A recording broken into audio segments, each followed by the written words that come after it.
Hello viewers, welcome to the grow Telugu YouTube channel. మన జీవితంలో మనకి ఎప్పుడన్నా అనుకూలమైన పరిస్థితులు ఎదురవ్వనప్పుడు దాని నుంచి మనం ఒక అవకాశాన్ని వెతుక్కుని దాని ఒక ఆపర్చునిటీ కింద కన్వర్ట్ చేసుకున్నప్పుడే మన సక్సెస్ అనేది మనకి ఎదురొస్తుంది. సో ఇప్పుడు షేర్ మార్కెట్స్ పరిస్థితి కూడా అంతే, చాలా వరకు పడిపోయింది. అయితే మనము ఎటువంటి స్టాక్స్పై ఈ టైంలో దృష్టి పెట్టి దాన్ని మనం ఒక మంచి అవకాశం కింద మార్చుకోవాలి అనే దానిపైనే మేము ఎప్పటికప్పుడు మీకు అప్డేట్స్ ఇస్తూ మీ ముందుకు వస్తూనే ఉంటున్నాం.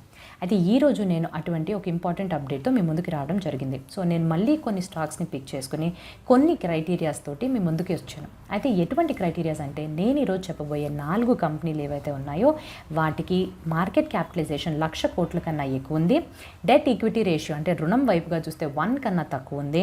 And return on equity profitability పరంగా చూస్తే 15% కన్నా ఎక్కువ ఉంది. అండ్ ఈ కంపెనీలన్నిటికీ కామన్గా ఉండే ఫీచర్స్ ఏంటి అని అంటే, అవన్నీ కూడా 17 జూన్ నాటికి క్లోజింగ్ ప్రైజెస్ తీసుకుంటే 500 రూపాయల కన్నా తక్కువలో ట్రేడ్ అవుతున్న కంపెనీస్ని సెలెక్ట్ చేసుకుని మేము ముందుకు తీసుకొచ్చాం. అయితే ఈ కంపెనీని నిఫ్టీ 50 కంపెనీస్ లిస్ట్ నుంచి తీసాం. ఈ నిఫ్టీ 50 అంటే ఏంటి? సో ఇండియన్ షేర్ మార్కెట్స్లోనే ఈ షేర్ మార్కెట్స్కి ఒక స్టాండర్డ్ బెంచ్ మార్క్ లాంటిది అనమాట ఈ నిఫ్టీ 50. ఏదైనా ఒక రంగంలో మంచిగా పర్ఫామ్ చేస్తున్నారు, ఎక్సలెంట్గా పర్ఫామ్ చేస్తున్నారంటే వాళ్ళని స్టాండర్డ్స్ కింద పెట్టుకుని అలా చేయాలి అని అనుకుంటాం. ద సేమ్ వే నిఫ్టీ 50 అనేది మన షేర్ మార్కెట్స్కి ఉన్న బెంచ్ మార్క్ అనమాట. అందులోని 50 పెద్ద కంపెనీలని తీసుకుని వాళ్ళ యొక్క వాల్యూస్ని యావరేజ్ చేసి వెయిటెడ్ యావరేజ్ కింద కనుక్కుంటాం. అయితే ఇప్పుడు నిఫ్టీ 50 కూడా 52 వీక్ లోనే నడుస్తుంది. ఇటువంటి పరిస్థితుల్లో నేను చెప్పే 4 కంపెనీలు ఎటువంటి వ్యాపారాల్లో ఉన్నాయి, వీళ్ళ బలాలేంటి, బలహీనతలు ఏంటి, వీళ్ళు ఈ పర్టికులర్ ప్రైస్లోనే 500 రూపీస్ కన్నా తక్కువలో ట్రేడ్ చేస్తున్నారంటే వీళ్ళ ఫ్యూచర్ ప్రాస్పెక్ట్స్ ఎలా ఉన్నాయి, పాస్ట్లోని వీళ్ళ ఫ్యూచర్ నంబర్స్ ఎలాగున్నాయి అనే దాని మీద ఈ వీడియోతో నేను మీ ముందుకు వచ్చేసాను. సో ఇంకెందుకు ఆలస్యం, వెళ్ళిపోదామా వీడియోలోకి వెళ్ళడానికన్నా ముందు గుర్తుంది కదా, బెల్ ఐకాన్ని క్లిక్ చేసుకోండి. గ్రో తెలుగు యూట్యూబ్ ఛానల్కి సబ్స్క్రైబ్ చేసుకోండి. ఇటువంటి ఎంతో ఇన్ఫర్మేటివ్ కంటెంట్ని మేము మీ ముందుకి తీసుకొస్తూనే ఉంటాం. నేను సిఏ హిరణ్మయ్. అండ్ ఈరోజు మనం చూడబోయేది ఏవైతే 4 కంపెనీలు 500 రూపాయల కన్నా తక్కువలోని 17 జూన్ నాటికి ట్రేడ్ అవుతున్నాయి అనేది. సో మొదటి కంపెనీ చూసినట్టయితే విప్రో లిమిటెడ్. సో వీళ్ళు మన దేశంలోనే కన్సల్టింగ్ సేవల్ని అండ్ బిజినెస్ ప్రాసెసెస్ సేవల్ని కూడా అందిస్తున్నారు. ప్రపంచవ్యాప్తంగా వీళ్ళు ఒక గ్లోబల్ లెవెల్లోనే ఐటీ సెక్టార్కి సంబంధించి చాలా రకాల సర్వీసెస్ అందిస్తున్న కంపెనీగా పేరు పొందారు. వీళ్ళకి వచ్చే 100% రెవెన్యూ నుంచి దాదాపు 97% అనేది ఇన్ఫర్మేషన్ టెక్నాలజీ రంగానికి సంబంధించిన సేవల ద్వారానే వస్తుంది. మన దేశంలో వీళ్ళు 4వ స్థానంలో ఉన్నారు. టీసీఎస్, ఇన్ఫోసిస్, హెచ్సిఎల్ టెక్నాలజీస్ తర్వాత వీళ్ళు ఇన్ఫర్మేషన్ టెక్నాలజీ సేవల్ని అందించడంలో మన ముందుకి వస్తున్నారు. అండ్ వీళ్ళ యొక్క సేవల్ని కానీ మనం తీసుకుని చూసినట్టయితే వీళ్ళు digital strategy advisory, customer centric design, technology consulting, custom application design and development, R&D, cloud infrastructure సర్వీసెస్ని మన ముందుకు తీసుకొస్తున్నారు.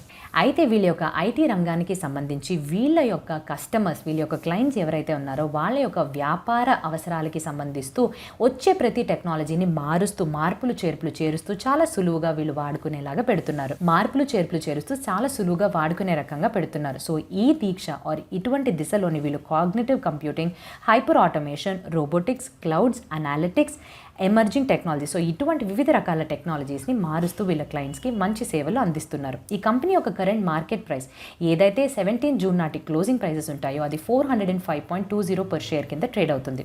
అయితే ఈ కంపెనీకి ఉండే బలాలేంటి? వీళ్ళకి ఒక సెక్టార్ ఇన్ఫర్మేషన్ టెక్నాలజీ రంగం మాత్రమే కాకుండా banking, financial services sector, insurance sector, consumer business unit, energy, natural resources, utilities, ఇటువంటి వివిధ రకాల సెగ్మెంట్స్లో వీళ్ళ యొక్క బిజినెస్ని వీళ్ళు పెట్టుకున్నారు. అండ్ 2011 నుంచి 2022 వరకు చూసినట్టయితే వీళ్ళ యొక్క ఆపరేటింగ్ ప్రాఫిట్ మార్జిన్స్ చాలా వరకు పెరిగినాయి. అయితే వీళ్ళకున్న మెయిన్ బలహీనత ఏంటి చూసారంటే జాగ్రఫికల్ కాన్సన్ట్రేషన్. సో వీళ్ళు దాదాపుగా వీళ్ళకి వచ్చే ఆదాయంలో 80% వరకు అమెరికన్ అండ్ యూరోపియన్ నేషన్స్ నుంచి వస్తుంది. అయితే ఇక్కడ చాలా రకాల సమస్యలు ఇష్యూస్ ఈ కంట్రీస్లో ఉన్నాయండి. ఒకటి, ఆర్థికంగా వీళ్ళు కొంచెం వెనకబడిపోయి ఉన్నారు. అండ్ అది మాత్రమే కాకుండా H1B వీసాస్ విషయంలో ఒక క్లారిటీ అనేది ఇంకా లేదు. యూరోపియన్ నేషన్ పైన యుక్రెయిన్ అండ్ రష్యా మధ్యలో ఉన్న యుద్ధం పై నుంచి చాలా వరకు ప్రెషర్స్ అనేవి వస్తున్నాయి. సో ఇటువంటి విషయాల ద్వారా వాళ్ళ యొక్క లాభాలపై అండ్ వాళ్ళ యొక్క ఆదాయంపై డైరెక్ట్గా ఎఫెక్ట్ అనేది ఉంటుంది. అండ్ ఈ కంపెనీకి సంబంధించినంత వరకు ఈ కంపెనీ యొక్క ఫినాన్షియల్ నంబర్స్ చూస్తే current market price 405.20, P ratio 18.16 times, debt equity ratio 0.27 times, 5 years యొక్క compounded annual growth rate 7.42% and ఆ రిటర్న్ ఆన్ ఈక్విటీ 20.33%, 1 year యొక్క సేల్స్ రిటర్న్ 27.47 నెగటివ్, 5 years యొక్క return 16.18%, 200 day moving average 549.75, RSI 14 value 20. 123.3. ఈ రెండు technical indicators మేము ఏదైతే add చేసి మీ ముందుకు తీసుకొస్తున్నామో దాన్ని 200 day moving average and RSI 14 కింద తీసుకొస్తున్నాం. 200 డే మూవింగ్ యావరేజ్ కన్నా ఏదైనా కంపెనీ యొక్క ప్రైస్ ఎక్కువ ఉంటే అది బుల్లిష్ ట్రెండ్ కింద, 200 డే మూవింగ్ యావరేజ్ కన్నా కంపెనీ ప్రైస్ తక్కువ ఉంటే అది బేరిష్ ట్రెండ్ కింద ఇండికేట్ అవుతుంది. RSI 14 వాల్యూస్ 30 కన్నా తక్కువ ఉంటే ఓవర్ సోల్డ్, ఎక్కువ అమ్మబడిందని, 70 కన్నా ఎక్కువ ఉంటే ఎక్కువగా కొనబడిందని చెప్తూ ఉంటాం. అండ్ అక్కడి నుంచి ఆ ట్రెండ్ రివర్సల్స్ అనేవి జరుగుతాయి అన్నమాట. Company number 2 ITC. సో మన దేశంలోనే ప్రైవేట్ కంపెనీ ఏవైతే fast moving consumer goods, consumer మనం వాడే రకాల్లోని చాలా ప్రోడక్ట్స్ని వీళ్ళు మన ముందుకు తీసుకొచ్చారు. ఇదే బిజినెస్ మాత్రమే కాకుండా cigarettes and cigars, information technology, agricultural business, paper and speciality products and hotel and hospitality, so ఇటువంటి వివిధ రకాలకి చెందిన వాటిలో వీళ్ళ యొక్క వ్యాపారాలని విస్తరించుకున్నారు. చాలా ఇంపార్టెంట్ అండ్ చాలా ఫెమిలియర్గా మనం ఎప్పటికప్పుడు వాడుతున్న ప్రోడక్ట్స్ వీళ్ళ యొక్క బ్రాండ్స్దే. కొన్ని సింపుల్ ఎగ్జాంపుల్స్ ఇవ్వాలంటే సన్ఫీస్ట్ వారి బిస్కెట్స్, ఇప్పి వారి నూడిల్స్, వాళ్ళ యొక్క ఆశీర్వాద్ ఆటా ప్రోడక్ట్స్, ఫియామా డీవిల్ వంటి పర్సనల్ హైజీన్కి సంబంధించిన products, aim match boxes, అగ్గిపెట్టెలు, Mangaldeep వారి agarbattis, Savlon, shower to shower show, ఇటువంటి చాలా రకాల ప్రోడక్ట్స్ని మన ముందుకి తీసుకొచ్చారు. అయితే వీళ్ళు 17 జూన్ నాటికి క్లోజింగ్ ప్రైజెస్ చూస్తే 263.30 పర్ షేర్ కింద ట్రేడ్ చేస్తున్నారు. ఈ కంపెనీ యొక్క పెద్ద బలం ఏంటి అని అంటే వీళ్ళకి కావాల్సిన రా మెటీరియల్స్ ఏవైతే ఉంటాయో FMCG బిజినెస్కి సంబంధించి, సిగరెట్ బిజినెస్కి సంబంధించి డైరెక్ట్గా ఇది అగ్రికల్చరల్ వీళ్ళు ఏదైతే బిజినెస్ని నడిపిస్తున్నారో అక్కడి నుంచే వచ్చేస్తున్నాయి. సో మన దేశంలోనే ఏ కంపెనీకి లేనంతగా రైతులతో వీళ్ళకి చాలా పెద్ద నెట్వర్క్ అనేది ఉంది. సో అందువల్ల వీళ్ళకి రా మెటీరియల్స్ టైంకి అందుతాయి. సప్లై చైన్లో ఎటువంటి ఇష్యూస్ లేకపోవడం వల్ల వీళ్ళ యొక్క లాభాలు కొంచెం ఎక్కువగానే ఉంటాయి. ఇది మాత్రమే కాకుండా వీళ్ళు కొనసాగించే సిగరెట్ బిజినెస్ ఏదైతే ఉందో అందు నుంచి వీళ్ళకి చాలా స్ట్రాంగ్గా క్యాష్ ఫ్లోస్ అనేవి వస్తున్నాయి. సో అక్కడి నుంచి వచ్చే డబ్బుల్ని వివిధ మిగతా వ్యాపారాల్లో ఎక్కడైతే వీళ్ళకి అవసరాలు ఉంటాయో ఆ వర్కింగ్ క్యాపిటల్ నీడ్స్ కోసం వీళ్ళు దాన్ని ఇక్కడ పెట్టుబడి కింద పెట్టుకోవచ్చు. అయితే వీళ్ళకు ఉండే మేజర్ బలహీనత కూడా ఆ సిగరెట్ బిజినెసేనండి. సో ఈ సిగరెట్ బిజినెస్ ఏదైతే ఉందో దాని మీద వీళ్ళు ఎక్కువ శాతంగా ఆధారపడిపోతున్నారు. కానీ ఫ్యూచర్లో అంత ఎక్కువ గ్రోత్ వైపుగా మనకి ఇది కనిపించట్లే. అండ్ ఎటువంటి దేశంలో అయినా టొబాకోకి రిలేటెడ్ ప్రోడక్ట్స్ పైన ఎక్కువ ఆంక్షలు అనేవి ఉంటూనే ఉంటాయి.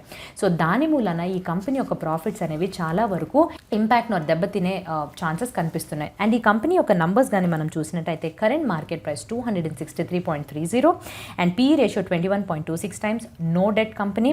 అండ్ 5 years యొక్క sales compounded annual growth rate 7.24% and return on equity 24.82%. Last 1 year యొక్క రిటర్న్ 28.03% ఉంటే 5 years యొక్క return -3.01%. 200 day moving average 240.72, RSI 14 value 45.6. ఇది కంపెనీ నెంబర్ 2.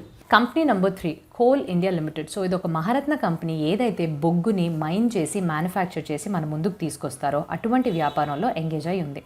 అయితే బొగ్గు అనేది చాలా ప్రైమరీగా బేసిక్గా మనకి ఎనర్జీ అవసరాల కోసం మనం వాడతాం. విద్యుత్ని సరఫరా చేసుకోవడం కోసం ఆర్ ఫ్యూయల్ని ఏదైతే వెహికల్స్లో వాడతామో వాటన్నిటి కోసం కూడా మనం బొగ్గుని వాడుతూ ఉంటాం. అయితే నిపుణులు తెలిపిన రిపోర్ట్స్ ప్రకారంగా 55% కమర్షియల్ ఎనర్జీ రిక్వైర్మెంట్స్కి మనం బొగ్గు నుంచే తీసుకుంటున్నామంట. ప్రపంచవ్యాప్తంగా కానీ చూసినట్టయితే కోల్ ఇండియా లిమిటెడ్ వాళ్ళు 2వ స్థానంలో బొగ్గు మ్యానుఫ్యాక్చర్ చేసే దాంట్లో ఉన్నారు. అయినప్పటికీ కూడా మన దేశంకి కావాల్సినంత డిమాండ్లో 82% మాత్రమే వీళ్ళు పూర్తి చేయగలుగుతున్నారు. సో వివిధ రకాల వీళ్ళ సబ్సిడరీస్ ద్వారా వీళ్ళు దాదాపుగా 82 మైనింగ్ ఏరియాస్ నుంచి బొగ్గుని బయటికి తీసుకొస్తూ 8 స్టేట్స్లో వీళ్ళ యొక్క బిజినెస్ని కొనసాగిస్తున్నారు. వీళ్ళ యొక్క మేజర్ క్లయింట్ సంగతికి మనకు వచ్చినట్టయితే బొగ్గుని పవర్లోని, స్టీల్ ఫ్యాక్టరీస్లోని వాడుతూ ఉంటారు. సో ఆ ఇండస్ట్రీకి సంబంధించి పెద్ద పెద్ద కంపెనీలు వీళ్ళ యొక్క క్లయింట్స్. అండ్ వీళ్ళ యొక్క కరెంట్ మార్కెట్ ప్రైస్ 17 జూన్ నాటికి closing prices 182.6 rupees per share కింద ఉన్నాయి. అండ్ ఈ కంపెనీ విషయానికి వచ్చినట్టు మనం చూసినట్టయితే పెద్ద బలం ఏంటంటే వీళ్ళు డీల్ చేసే ప్రోడక్టే.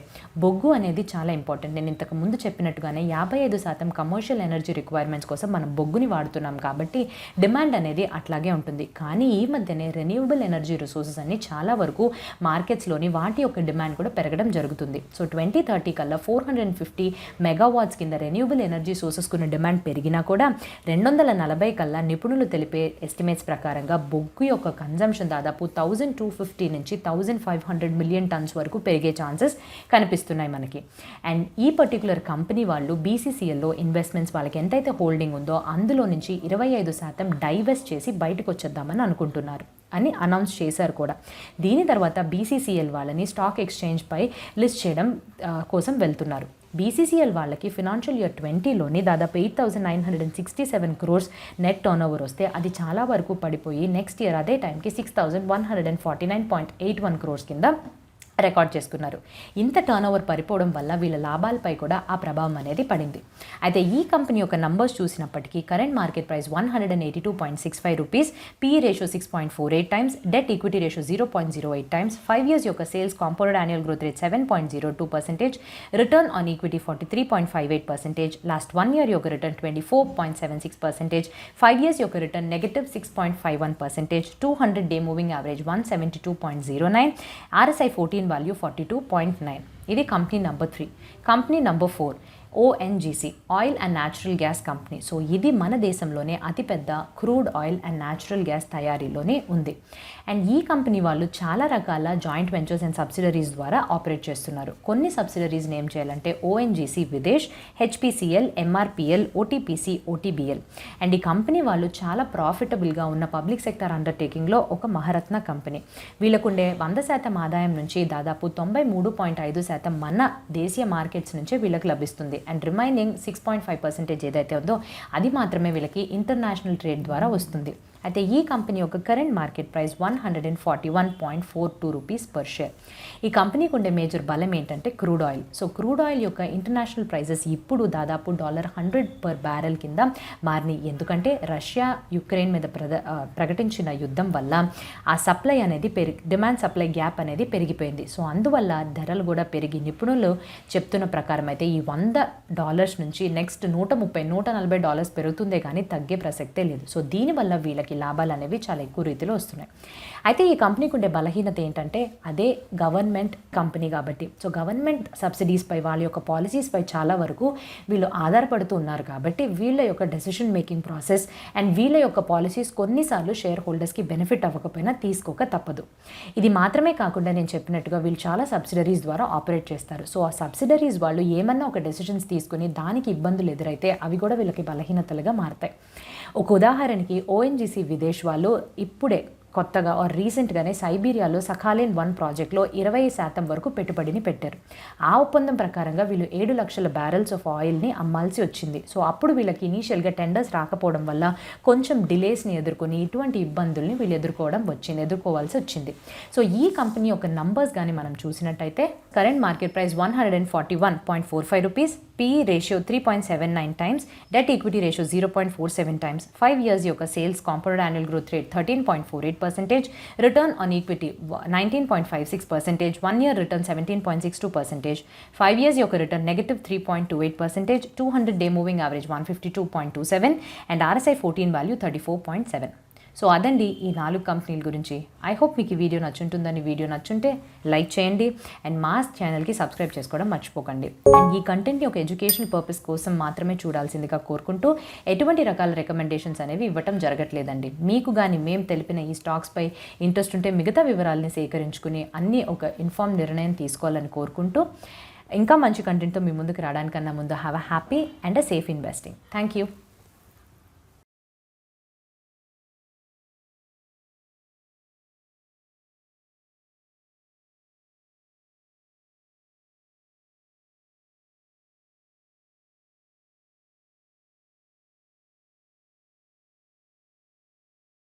Investment in securities market are subject to market risks. Read all the related documents carefully before investing. Please read the risk disclosure documents carefully before investing in equity shares, derivatives, mutual fund, and or other instruments traded on the stock exchanges.